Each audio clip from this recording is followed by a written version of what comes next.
Welcome back to Equity's Go to the Field podcasts. We're your hosts. I'm Eric Osland. And I'm Ryan Wormer. And today we have a couple guests in the studio with us. We have Dan Beckman and Josh Tooley from Bayer. And we're going to have a little bit of a conversation on the release of Vyconic soybeans. So Vyconic soybeans are going to be the new soybean herbicide trait platform from Bayer.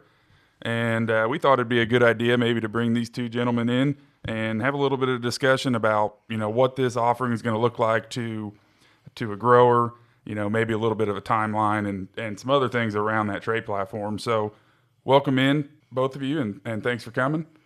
And I guess if you guys wouldn't mind, maybe give the listeners a little bit of an introduction to yourselves, your backgrounds, and how you've worked with the Equity over the years. My name's Dan Beckman. Been with Monsanto Bayer for 18 years, and that whole stint worked along the side of the locations with the Equity. So happy to be here. Yeah, good morning, everyone. Josh Tooley. I am the current DeKalb Technical Product Lead, but before that role, spent about 3 years as the technical agronomist in Southeast Illinois. So worked with a lot of the Equity locations on their high yield management and soybeans, and excited to talk about some of the innovations related to Vyconic. And these guys have been great in the field. We worked with them day in, day out, helping support the Asgrow DeKalb line for us at the Equity. They've done a great job. These guys are great agronomists and support the products well. And you'll see them in the field around here locally. So I think that's a big deal. And they do have very influential roles within the Bayer Group, and we're pleased to have them on our side. And you guys introduced publicly the Vyconic at Commodity Classic this March, didn't you? We did. Yep. Very cool. So let's dive into this a little bit. So we've got, 5 herbicide tolerances to this new trait? Yeah, it's the first family of traits that will enable 5 different herbicide applications. Let's walk through those 5 different herbicides. So you got glufosinate, which Yes. is Liberty, Yep. right? You got glyphosate, Yep. Roundup.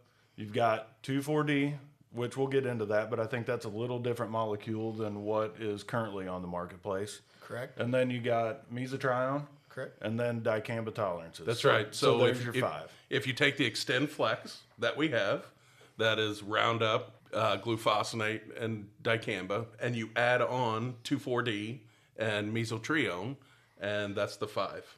Gotcha. So very excited. Very cool. So that is a little bit different. Opens up a little bit of a different avenue, or gives a couple new tools in the toolbox for growers on weed control. It is. It's the simplicity that we've been waiting in the soybean market. So we do think that with improved weed control, there is going to be that level of simplicity that we've been asking for a long time. So 2,4-D, I think you guys mentioned this before. It's a little different molecule than what's in the marketplace today. The current Bayer platform will come out with a new 2,4-D T molecule or trione, allow us to have good weed control and also just change kind of how the market looks from a 2,4-D perspective. So mesotrione, Yeah. this is going to be a little bit different. The last time that I'd seen mesotrione on beans, it was a bad deal. We've all seen some of that. So I mean, this is going to be a game changer. I mean, it's one of the tools that we've got in the corn, one of the few tools we have left to control water hemp in corn, so it makes it a little bit tough.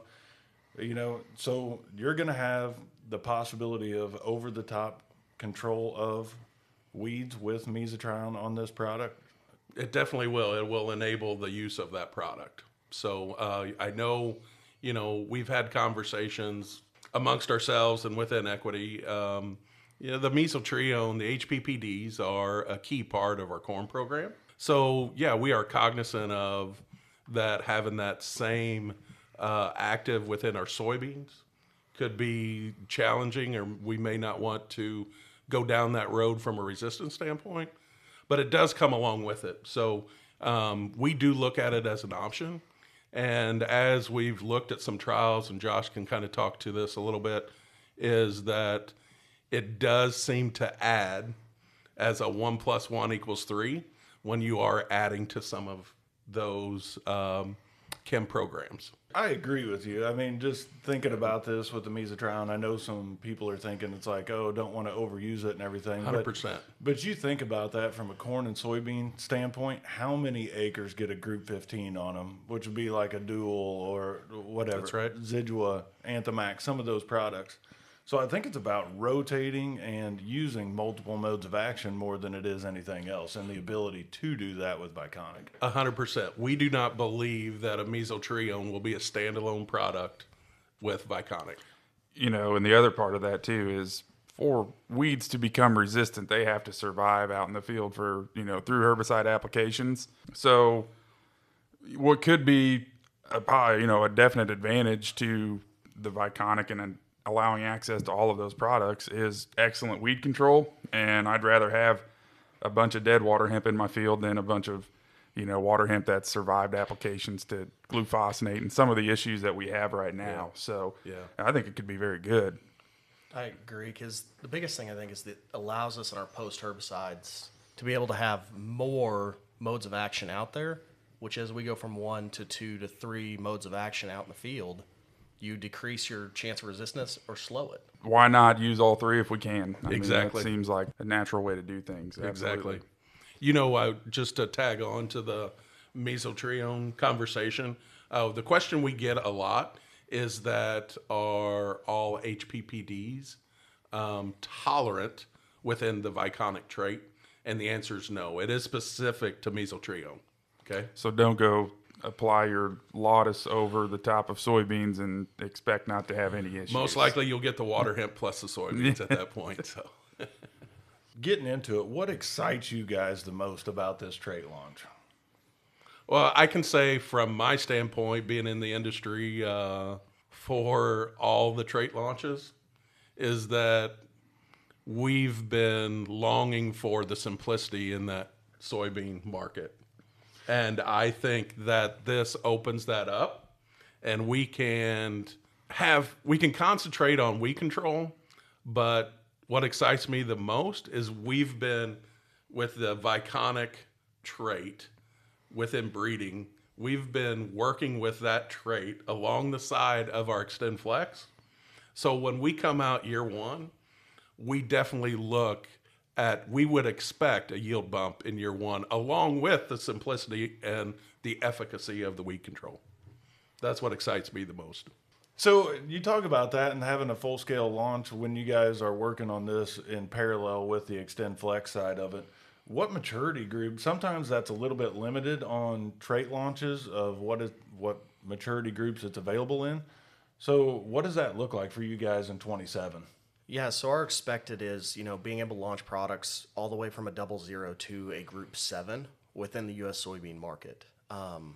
The thing that excites me there is generally we don't talk a lot about our pre-commercial, how deep that pipeline is. When you look at the Vyconic pipeline, this year we would have what we call our pre-commercial 4. And so that is products that we would launch in 26. Well, we know we're not going to launch in 26. So those products then cycle through again. And so the 27 launch, we're looking at hundreds of options in that maturity range to pick from. So really, we get to skim the cream off the top, not just have to launch a set of soybeans with the Vyconic trait. So when you do launch, do you expect to carry Extend Flex and alloy soybeans? Yeah, we would expect to have both those for a while, knowing that we want to still give growers options. There are both alloys and Extend Flex varieties that growers really like. So we don't want to take those away initially. Long term, Vyconic is going to predominate our soybean market, similar to how you saw the transition from Roundup Ready 2s to Extend or Extend to Extend Flex. Let the performance kind of dictate which way the market goes, right? Correct. We're a performance company, and so that's where we got to prove it with this new trait and these new genetics before we want to pull what is already working. So as you see this launching, how do you see it coming to the marketplace? And what I mean by that is timing, and then will it be in multiple bags, or what does that look like? Yes. Excuse me. So yeah, it'll be the first year. We do expect a fairly large launch, but that is that's us talking today. Things could change. but it's going to be across, as we just talked, across all of our maturity groups that we would sell in this room. So with, multiple varieties to choose from, it will be in an Asgrow bag. It will be available to our seed partners that currently purchase XtendFlex. So you will see it across the industry, which I think will add to hopefully in the simplicity of our business and your business as far as custom app and making chem recommendations. And then what was the year that currently you guys are expecting that this trait will be available for growers? So right now we're expecting a launch in 2027. With that, it's all barring, regulatory approval and some of those processes over the next 2 years. But that's where we're at today on expectation. Let's talk about that a little bit too in the field. I think we can expound on that for the listeners a little bit. So where do we go from here? So we're in 25. What's in the ground is grown out already. Yep. Hopefully we got a stand everywhere, but still working on that as we speak. But with that, you're going into 2026. What does it look like for you guys? How does that play out? As you're looking at Vyconic, you're looking to introduce this to potential customers or current customers, retailers, people like that. How do you see that moving forward and demonstrating? Much on any of our prior releases of like XtendFlex. Right now, what is somewhat different about this is that we are waiting for import approval on the trait, but also alongside of that, we are awaiting approval on some of these chem formulations. So as we go through 25 and going into 26, it's just about hinging back on, the consistency of performance with Asgrow. And we know and we have the confidence that when we release, we would expect a 1 to 2 bushel yield increase over our current lineup. And that is what we get paid on. That's what you get paid. That's how the farmers get paid, right? So that will be the foundation of the launch. So will you guys have these in your demonstration plots around the countryside or maybe at your specific sites, or what does that look like for customers to look at? So as of right now, to say in our normal plot sets we do within our retail locations, we don't know. That all will be with approval, things of that nature. That determines if we're allowed to go to do that. But to be able to go touch and feel, we would expect them to have them at our local TD sites, whether that be our Dietrich site, our Irvington site, or to the north our Decatur site.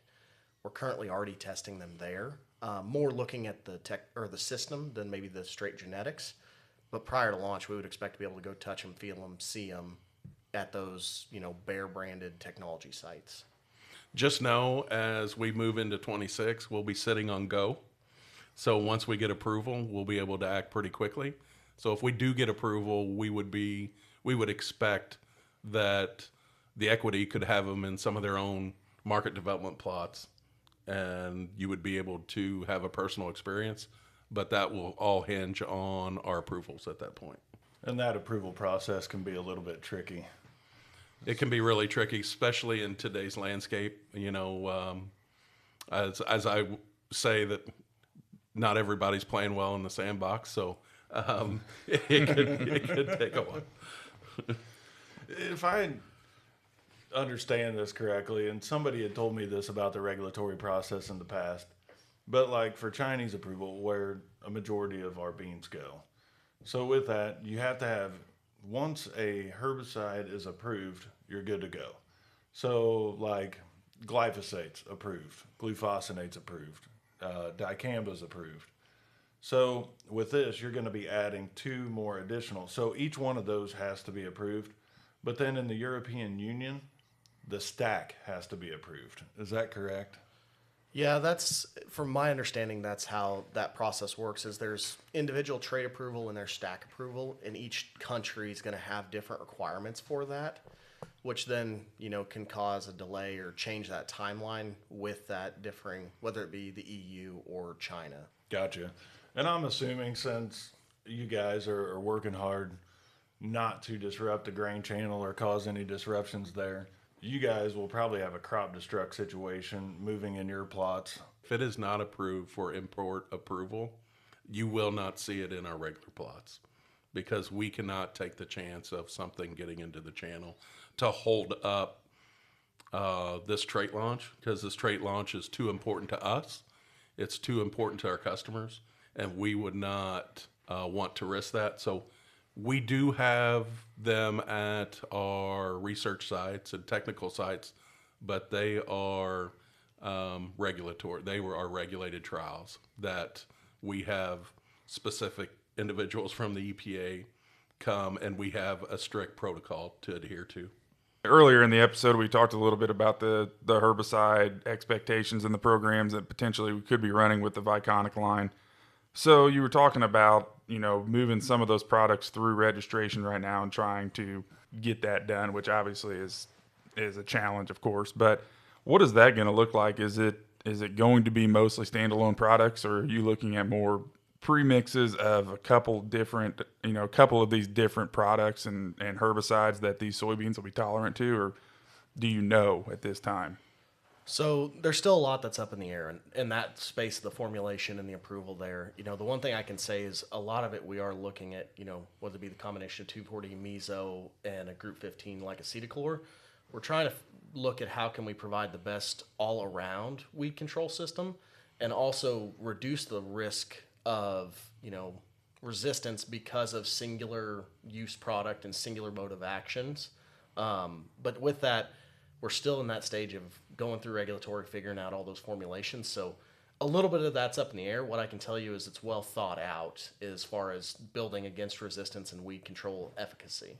This trait platform not only allows for us to have multiple options after water hemp has emerged, but what we get excited about is all the combinations that we can use in pre-emergence. And make no mistake about it, even though we have the excitement of the trait that has enabling 5 different chemistries to be used to control water hemp, our strategy for water hemp in Southern Illinois has not changed. We are going to manage water hemp not to come up or emerge. Because if you look at Vyconic, we have every possible option to control water hemp in one package. And we believe that it is our responsibility to preserve that, right? Because if we abuse it, that's all we have left to control water hemp and many of the other problem weeds in Southern Illinois. I guess, to that point, just doing quick math in my head right now, I'm thinking about, 4, if not 5 effective modes of action just from a residual standpoint that this trait platform would allow access to a grower, which currently is far and away above what we have right now. So that could be, excellent for weed control. How nice would it have been to have this trait package for 2025 burn down season when we were working through? Yep. You think about that, and then up against the rain and everything that we had, it's from a burn down perspective, this would have been great to have. And I think the other thing, we're talking mostly Vyconic, but that's going to come with it that you're going to see prior to is the addition of Conventro. So the Vyconic brings the over-the-top modes of action for control. The Conventro product, which, will bring you more of that residual activity, they pair really nicely to give you the ability to keep that water from coming up. And if you do have those escapes, because we always have issues, it's just part of farming in Southern Illinois, you can go back out there with multiple modes of action and take down those small water hemp. So, Josh, you just threw out a word that maybe some listeners aren't going to be familiar with. Can you talk a little bit about Conventro and what that is and maybe a little bit, of information on that? Yeah, so, the 30,000-foot view is, Conventro's diflufenigan is the active ingredient. It's currently on the market in Europe for heavily and small grains. Bayer brought that over to look for approval in the U.S., would have been a couple of years ago. Still working through getting some of the approval processes. But what that particular product does is targets very small seeded broadleaves. So when you think about it, it's a very narrow control, water hemp, palmer amaranth. It's a pre-emerge, pre-control, new mode of action. or new site technically, that we haven't used in the U.S. And so it's kind of building out to give you some more options outside of just the Group 15s for that water hemp control early. Also giving you a new mode of action if you happen to be in an area that's starting to develop some resistance to those Group 15s. So with Conventro, my math's getting even better at this point. Now we're up to 5 or 6 products that we can lay down in front of water hemp, modes of action, sites of action that we can lay down in front of water hemp at this point for control, which goes right along with your point, Dan, about, managing water hemp to never really see it come up in the first place. And I think that, we've talked about it on the podcast on several episodes already, that ultimately should probably be our goal. So within Vyconic, the herbicides targeting Palmer amaranth and water hemp, there's 4 different herbicides that we can use with that trait. Comparing Enlist, there's 2, right? There's 5 of them with foliar activity versus Enlist, that's 3. And herbicides with residual activity, within Vyconic, there's 2, and with Enlist, there's none. So it definitely brings some excitement to our weed control problems in Southern Illinois. Dan, Josh, thank you guys for the time and being on the show today, talking about Vyconic. Looking at that release in 2027, hopefully we can bring the listeners more information as it comes out. But appreciate the time, and until next time, we'll see you guys later.